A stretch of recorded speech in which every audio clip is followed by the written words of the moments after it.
Hello, GZTV back with another video, and in this video we are going to be talking about Better Call Saul, the third episode of Season 3, Sunk Cost. Pretty big time episode here. We have this review, and then I have a weekly track rundown, pretty much, where we go through all the new music that dropped this week that I didn't review on the channel already. So, yeah, Sunk Cost. So after following his planted tracking device signal to an empty stretch of highway, Mike finds it left in the middle of the road along with a ringing cell phone. So that's kind of the first thing that happens. The opening credits scene wasn't really anything important, at least not yet. It doesn't really show anything important, so we're not going to really acknowledge it. This is where Mike's story was left off from the last episode, and they do such a good job at picking up where they left off on this show. And that doesn't sound like a hard thing to do, but some shows get really lost in their stories. He answers, agrees to the caller's request that no guns be displayed, and is told to wait. And I kind of knew who was going to show up and confront him, but I didn't know that they were going to even... But I was still really surprised to see these two come together and meet so early in the storyline. Two cars approach from opposite directions.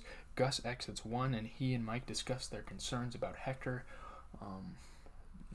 Then we're starting to kind of learn a little bit more from Breaking Bad who Hector was to Gus, and what they did together and stuff like that in their early days before the Breaking Bad storylines, where shit really went down, where shit really hit the fan. And there's still some stones unturned, as Hector Salamanca is a active man. He's walking around with people. Now he's in a wheelchair in a retirement home, and I'm still really curious to see how he got there. But as of now, he's still a 60-year-old man, whereas in Breaking Bad he's 70 and he's in a retirement home and he's incapacitated. So they agree that Gus will no longer track Mike, and Mike will no longer try to kill Hector. So they kind of come upon a mutual agreement. By the way, I cannot wait to watch Walking Dead today. I've been so intrigued with the storylines and stuff like that have been going on there. Gus is amenable to Mike's continued disruption of Hector's drug business, and Mike suggests a way to draw police attention to Hector without killing him. So this is kind of where their relationship starts. This is where their business ventures kind of start.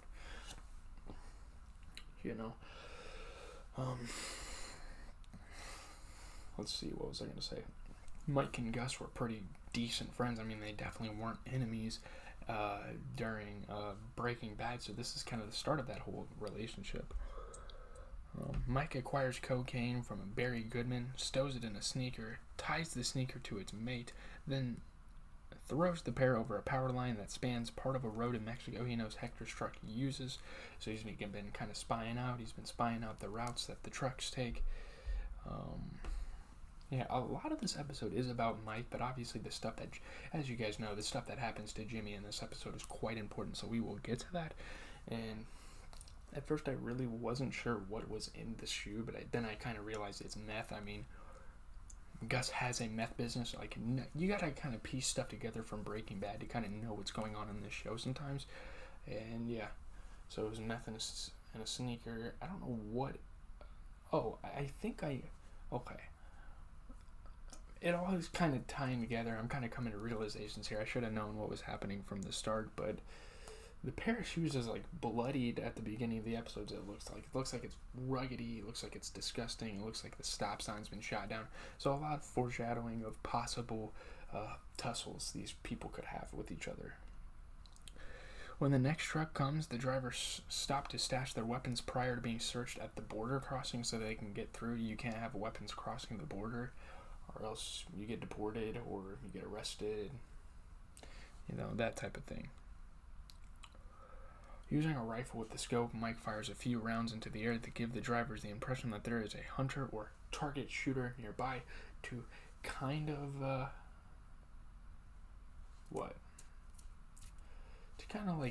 intimidate them a little bit. I don't know. It's an interesting strategy. I mean, Mike does a lot of unorthodox things that are just out of the air and you just never expect. As the truck pulls away, Mike fires at the sneaker holding the cocaine, which causes the powder to spill onto the back of the truck. Now, later on in this episode, you will see why that's important. Well, actually, this next thing I'm about to say is why it's important. We're kind of wrapping half of the episode is pretty much Mike, and the other half is pretty much Jimmy. I think they did a good job of balancing the two here. So yeah, the cocaine gets put on the back of the truck, and like the remnants are there, and that's not good news because obviously they're pulling up to the border crossing. So at the border crossing, drug-sniffing dogs discover the cocaine, and the drivers are taken into custody, which they might have to rat on Hector. That's where the Mike storyline and the Hector and the Gus, it's kind of like a triangle thing now that Gus is kind of introduced. That's where that storyline's left off. Will Hector get busted? I don't know. Jimmy is arrested for breaking into Chuck's house, so continuing that storyline, he didn't assault his brother, but he destroyed the evidence and he committed some felonies. So, yeah, Jimmy goes against Kim's advice and represents himself, pleads not guilty, and posts bail, so he's out. He's good. Again, I don't know why the show lets Jimmy off the hook so much. It doesn't seem like he goes through that much conflict. And it kind of reminds me of Walter White in Breaking Bad. Like, it doesn't seem like he goes through enough conflict. There's definitely some cool-ass ways he gets out of it, which I guess is the beauty of the show, but still.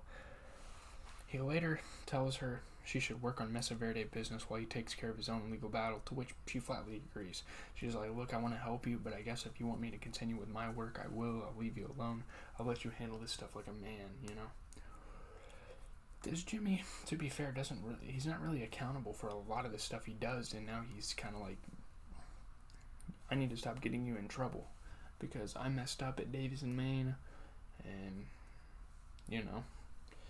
you told them to hire me, so now they're kind of blaming you, and HHM is as well, and HHM made a bad relationship with you out of that. Kyra Hay, the prosecutor in Jimmy's case, meets with Chuck and tells him she does not plan to let Jimmy off easy.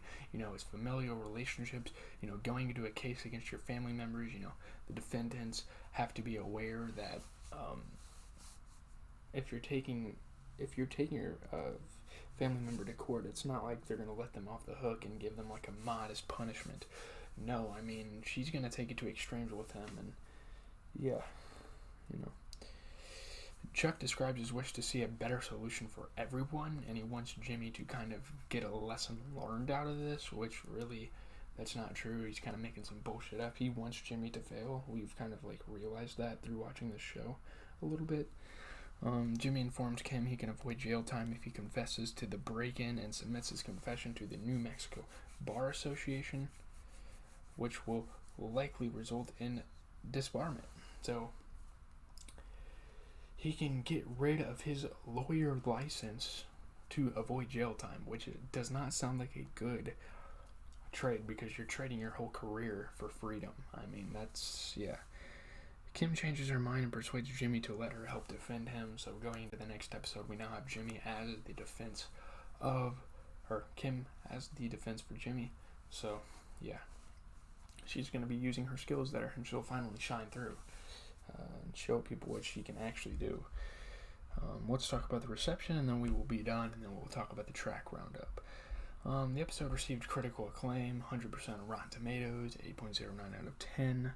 Sunk cost edges Better Call Saul towards a narrative crossroads, foreshadowing events familiar to Breaking Bad fans while serving up gripping drama in its own right.